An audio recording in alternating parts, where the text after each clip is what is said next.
الحمدللہ الذی لم یزل عالما قدیرا والصلاة والسلام علی سیدنا محمد الذی ارسلہ اللہ الی الناس کافۃ بشیرا ونذیرا وداعیا الی اللہ بإذنہ وسراجا منیرا اما بعد اعوذ باللہ من الشیطان الرجیم بسم اللہ الرحمن الرحیم اہدنا الصراط المستقیم صدق اللہ العظیم وبلغنا رسولہ النبی الکریم الامین ان اللہ وملائکتہ یصلون علی النبی یا ایھا الذین آمنوا صلوا علیہ وسلموا تسلیما اللہم صلی علی سیدنا و مولانا محمد وعلی آل سیدنا واصحاب سیدنا و مولانا محمد وبارک وسلم علیہ الصلاۃ والسلام علیکہ سیدی یا رسول اللہ وعلی آلکہ وصحابکہ سیدی یا محبوب رب العالمین زینت محفل رونق بزم مخدوم ملت شہباز طریقت تاجدار اقلیم ولایت پیکر اخلاص و وفا منبع جود و سخا سفیر عشق مصطفیٰ شہزادہ غوث الورا حضرت قبلہ پیر احمد فاروق زاہد صاحب دامت برکاتہم القدسیہ ولی عہد مرکزی دربار علیہ موڑا شریف حضرات علماء کرام ثناءخانان علیہ تحیت و ثنا اور برادران طریقت برادران اسلام السلام علیکم ورحمۃ اللہ وبرکاتہ۔ آئیے قرآن حکیم کے اندر ہم چلتے ہیں اور قرآن سے رہنمائی لیتے ہیں۔ قرآن حکیم کے اندر ایک سورت ہے جس کا نام ہے سورۃ النمل۔ نمل کا مطلب کیا ہوتا ہے؟ چیونٹی۔ یہ چیونٹی جو کیڑی آپ نے دیکھی ہے، یہ چیونٹی، اس کا مطلب عربی میں اس کو کیا کہتے ہیں؟ نمل۔ نمل اسے کہتے ہیں، چیونٹی اسے کہتے ہیں۔ اب رب کائنات نے قرآن حکیم کے اندر ایک پوری سورت کا نام چیونٹی کے اوپر رکھ دیا ہے۔ ہم اللہ کے ولیوں کا ذکر کریں تو انہیں ہضم نہیں ہوتا۔ ایک مجلس کے اندر کسی ولی کا ذکر کر دیں، ان کو ہضم نہیں ہوتا۔ یار رب سے بھی لڑائیاں ڈالو، رب سے بھی جھگڑے کرو، جس رب نے ایک چیونٹی کے اوپر قرآن کی پوری سورت کو نازل فرما دیا ہے۔ آپ کو لوگ کہیں گے نا یار یہ ولی کیا ہوتے ہیں، ولیوں کی محفل میں کیوں جاتے ہو، عرسوں میں کیوں جاتے ہو؟ کہو یہ ولی اللہ کے دوست ہوتے ہیں، یہ ولی اللہ کے بندے ہوتے ہیں۔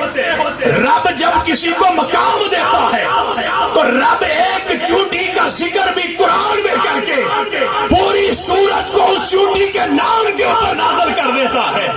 اور فقط یہی نہیں، جس جگہ پہ وہ چیونٹی رہتی ہے رب نے اس پوری وادی کو وادی نمل کا نام عطا فرما دیا، اور قیامت تک اس وادی کا نام وادی نمل ہوگا۔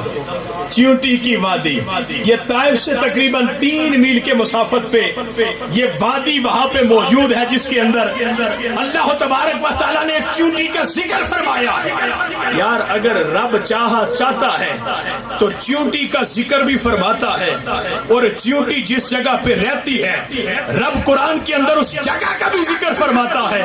تو کیا جس جگہ بابا جی قاسم صادق مولوی بیٹھے ہوئے ہیں، کیا رب اپنے فرشتوں کے سامنے خواجہ قاسم صادق مولوی کا ذکر نہ کرتا ہوگا، اور رب کا ذکر مولا شریف کے حوالے سے بیان نہ فرماتا ہوگا؟ یہ لوگ جو ہمیں کہتے ہیں نا حضرت میرے بھائی، یہ لوگ جو ہمیں کہتے ہیں یہ ولی اللہ کا کوئی بیٹا نہیں، اللہ کسی کا کوئی شریک نہیں، اور یہ پتہ ہے کیا کہتے ہیں؟ رب کا کوئی بیٹا نہیں، رب کا کوئی شریک نہیں۔ اور ایک دن ایک مولوی صاحب کہنے لگے رب کی کسی سے کوئی رشتہ داری نہیں۔ میں نے کہا رب رشتہ داریاں نہیں کرتا، لیکن رب دلداریاں ضرور کرتا ہے۔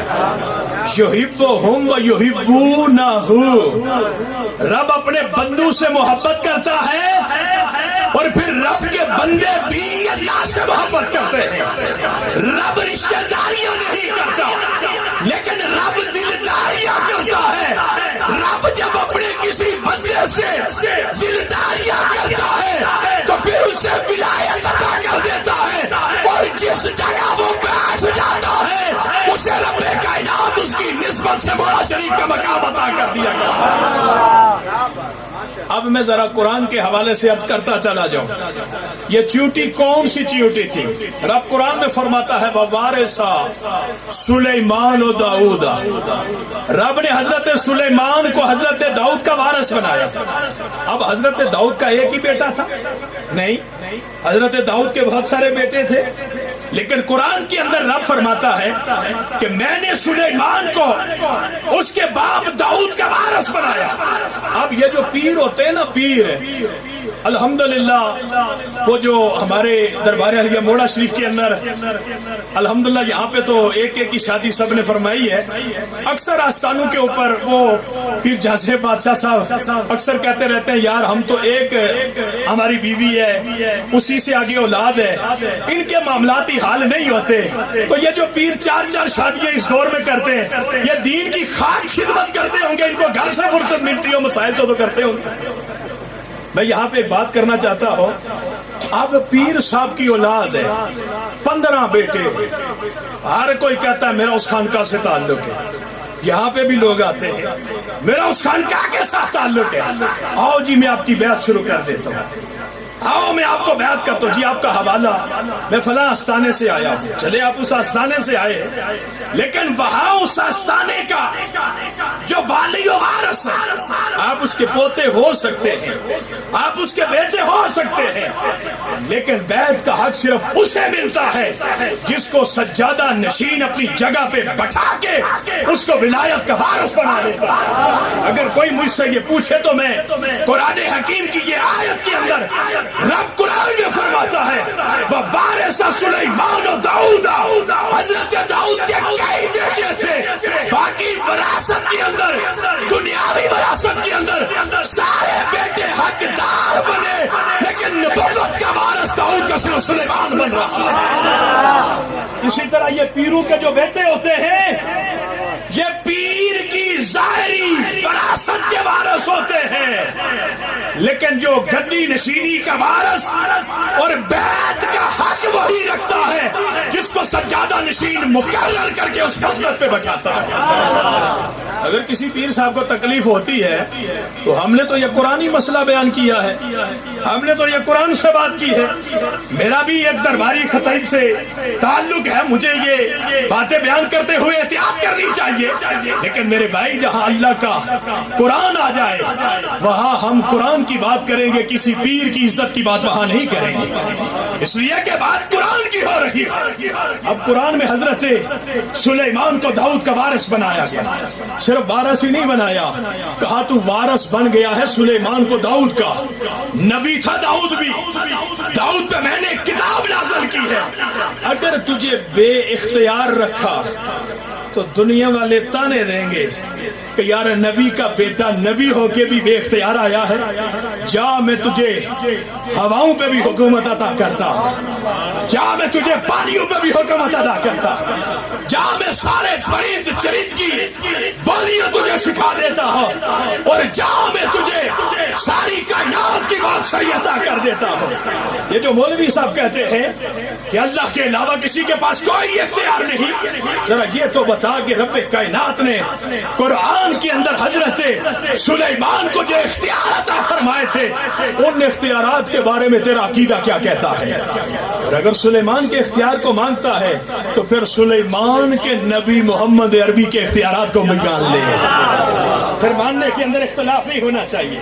میں یہ باتیں عقیدے کی کر رہا ہوں تاکہ آپ کو ایک فکر مل جائے. حضرت سلیمان کو اللہ نے بڑی بادشاہت عطا فرمائی. یہ قرآن کی سورت کا ترجمہ بیان کر رہا ہوں. 19واں پارہ سورۃ النمل کھول کے آپ اس کے صبح جا کے خود ترجمہ پڑھیے. حضرت سلیمان کو اللہ نے ایسی حکومت عطا فرمائی. نیچے انسانوں کے لشکر چل رہے ہیں, اوپر جنات کے لشکر چل رہے ہیں. ہواؤں کو حکم ہے سلیمان جدھر کہتا ہے ہواؤں چلنا شروع کر دو. پرندوں کے اوپر حضرت سلیمان کی بادشاہی ہے. حضرت سلیمان جب اپنا لشکر لے کے باہر نکلتے ہیں, اگلا سرا جہاں پہ ہوتا ہے اس کو پچھلے کی خبر نہیں اور پچھلے سرے کو اگلے کی خبر نہیں کہ کہاں تک چل رہا ہے. اب حضرت سلیمان لشکر لے کے جب نکلے تو وادی نمل ملک سبا سے ملک یمن سے نکلے. طائف سے 3 میل کی مسافت کے اوپر ایک چیونٹی وہاں اپنی چیونٹیوں سے کہتا ہے. قرآن کی آیت بیان کر دوں. وقالت نملۃ یا ایھا النمل ادخلوا مساکنکم. یہ اللہ قرآن میں بیان کرتا ہے. مولوی تو کہتا ہے ولیوں کو کیا پتا. میں تجھے بتاتا ہوں ولیوں کو کیا پتا. رب جب بتانے پہ آتا ہے چیونٹیوں کو بھی بتا دے جا کرتا ہے.